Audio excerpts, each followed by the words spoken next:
May mga kwentong hindi nagsisimula sa salitang mahal kita.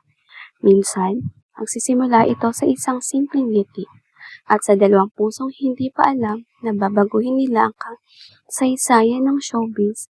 Ako silang Kapinay Scoop at ito ang aking documentary story.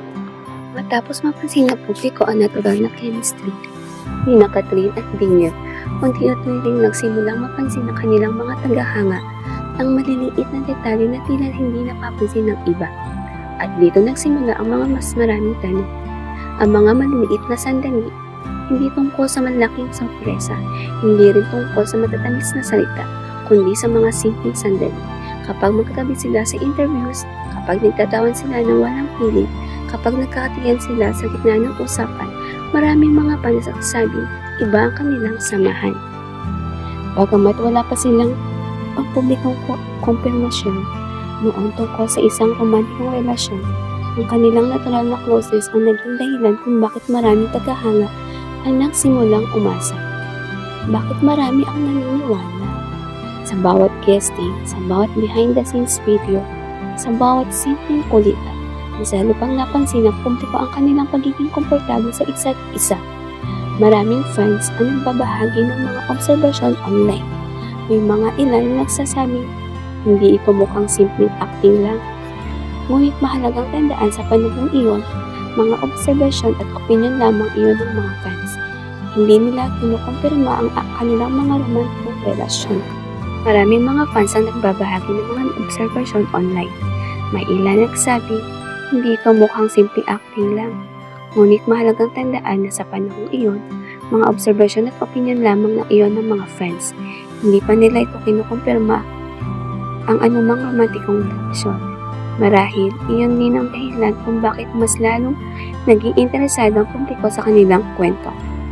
Ang paglaki ng Kathriel phenomenon. Habang dumarami ang kanilang mga proyekto, mas lalo ring lumalakas ang fandom. Hindi na lamang sila basa-basahin. Naging bahagi sila ng kabataan ng maraming Pilipino. May mga estudyante na iilan para makapanood ng pelikula. May mga pamilyang sabay-sabay nanonood ng kanilang teleserye. At bawat bagong proyekto nila, nagiging usap-usapan sa buong bansa. Unti-unti, ang pangalang Kathriel ay naging simbolo ng kilig, inspirasyon, at pangarap para sa milyong-milyong tagahanga. Pero hindi pa dyan natatapos.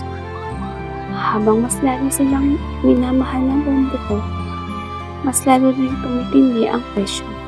Lahat ng kilala nila, napapansin, lahat ng ngiti, pinag-uusapan.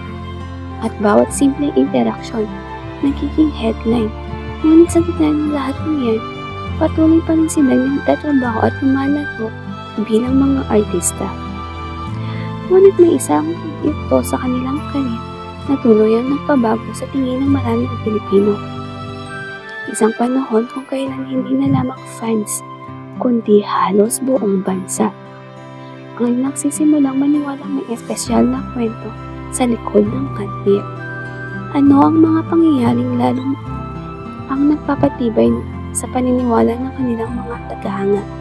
Iyon ang ating aalamin sa episode 3. Kung nagustuhan mo ang kwentong ito, huwag kalimutang mag-like, mag-subscribe, at pindutin ang notification bell para samahan ninyo ako sa susunod nating pagbabalik tanaw. Hanggang sa muli, thank you!